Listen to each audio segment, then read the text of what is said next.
Most people think staying home is laziness. But if you're drained after one social day, you're not antisocial, you're overloaded.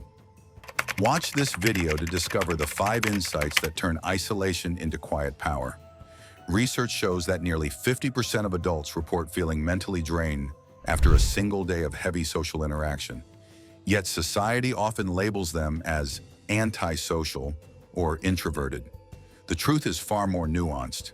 Staying home can be a strategic choice rather than a weakness. Meet Liam, a 32-year-old software developer. On Monday, he attends 3 back-to-back meetings, answers 48 Slack messages, and navigates team conflicts he didn't start. By Wednesday, even small interactions feel heavy. A casual coffee chat with a colleague leaves him tense and distracted. By Friday, Liam's apartment transforms into a sanctuary. He turns off notifications, sits in silence, and reads a book for 3 uninterrupted hours. It isn't that he dislikes people. He simply cannot process the constant input. Each interaction carries unspoken obligations and emotional weight. His nervous system is signaling, pause, restore, recalibrate. To outsiders, Liam might appear reclusive or unmotivated. In reality, he is practicing what psychologists call social energy management. What Liam experiences has a name: social exhaustion or interaction fatigue. This is a psychological and neurological phenomenon, not a moral failing. Research from the University of California found that the prefrontal cortex, the brain region responsible for decision-making and emotional regulation, burns through cognitive resources faster during prolonged social engagement. People who feel drained after meetings, parties, or networking aren't weak. They are simply overloaded. Another study in the Journal of Personality and Social Psychology observed that individuals who spend significant time responding to social cues show a measurable increase in cortisol levels, even in low-stress environments. Their nervous systems treat each interaction as a small but cumulative stressor. In short, staying home is often strategic, not passive. It is a form of self-contained power, a boundary against unnecessary influence. These 5 insights explain exactly why, and insight number 1 flips social availability on its head. Let's dive in. 5 key insights. Insight 1. Social systems demand availability. Society operates on assumed access. When someone is always reachable, their attention becomes a resource that others unconsciously exploit. Pain reminder. You think you are helping, you are being regulated. Explanation. Every reply, every presence, every quick smile creates expectation. Your responsiveness teaches people when and how to rely on you. For instance, Liam notices that teammates message him first, not because they cannot solve a problem, but because they know he will respond. Over time, he stops realizing the mental effort this requires. The more available you are, the faster social systems begin to rely on you. Each interaction chips away at your mental bandwidth, leaving you less space for creative or critical thinking. Liam learned that by reducing availability slightly, he gained subtle control over how others approached him. Insight 2. Withdrawal reduces predictability. Isolation isn't absence. It is control over exposure. Pain reminder. People react negatively when you stop being predictable. Explanation. When you withdraw subtly, others can no longer plan around you, interrupt you, or manipulate your emotions. Your silence becomes leverage. For example, Liam skips a meeting he doesn't need to attend. Colleagues notice. Their questions aren't about his absence. They are about their lost routine of influence. By managing his visibility, Liam began to reclaim a sense of autonomy. His absence wasn't about avoidance. It was about removing unnecessary social friction.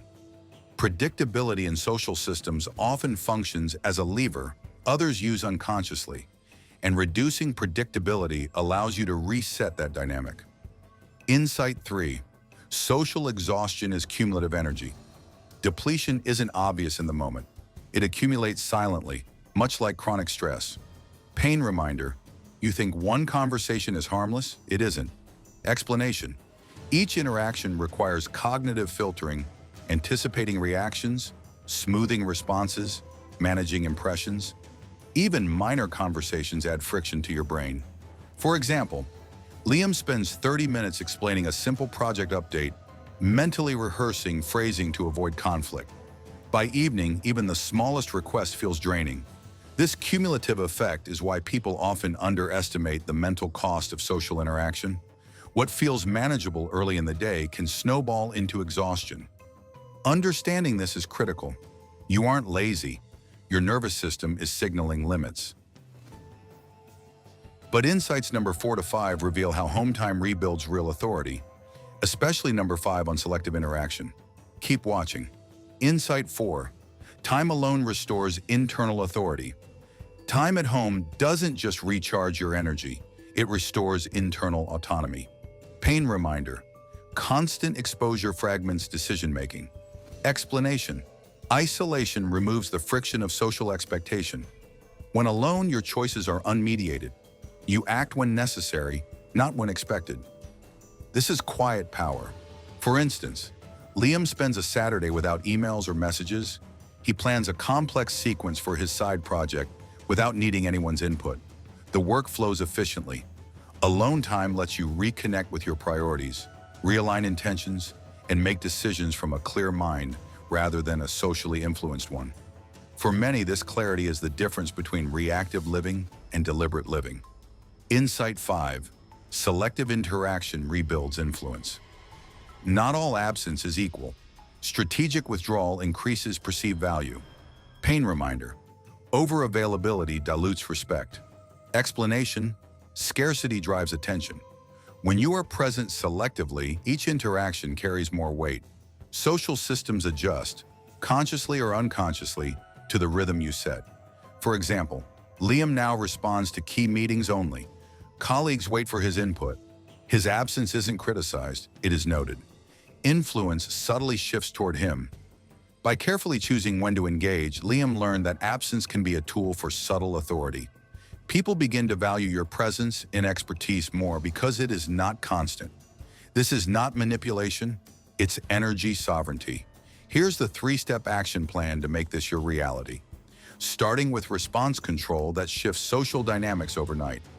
Concrete action plan, managing social energy at home. Here is a 3-step routine inspired by the psychology of isolation. Step 1. Response control. Do not answer every message immediately. Decide when it is strategically appropriate to respond. Notice how social rhythms shift when you control your tempo. Step 2. Information discipline. Share only necessary updates. Avoid narrating your process or explaining minor decisions. Let results, not explanations, speak. Step 3. Emotional containment. Limit venting, gossip, and reactive commentary. Observe emotional inputs, but do not absorb them. Silence in response is a subtle form of leverage. By practicing these steps, staying home transforms from passive retreat to intentional strategy. Emotional resolution. Liam. After 2 weeks, returning briefly to Liam, after 2 weeks of deliberate isolation and structured availability, he notices subtle shifts. Fewer unnecessary interruptions. Colleagues approach him with intent, not routine. His decisions are quieter, faster, and internally certain. The apartment, once merely a retreat, has become a workspace for clarity. Liam's social environment adapts to him, not the other way around. This is not arrogance. This is energy sovereignty. People who love staying home aren't avoiding life. They are reclaiming the decision-making space most never notice they've surrendered. Staying home is not laziness. It is strategy. It is the quiet practice of managing cognitive resources, social influence, and emotional energy. Those who understand this can act deliberately, influence effectively, and live in alignment with their own priorities. If you found this insight valuable, subscribe and hit the bell to explore more ways to understand the subtle mechanics of social influence and energy management. In the next video, we'll examine why some leaders succeed quietly while others burn out chasing approval.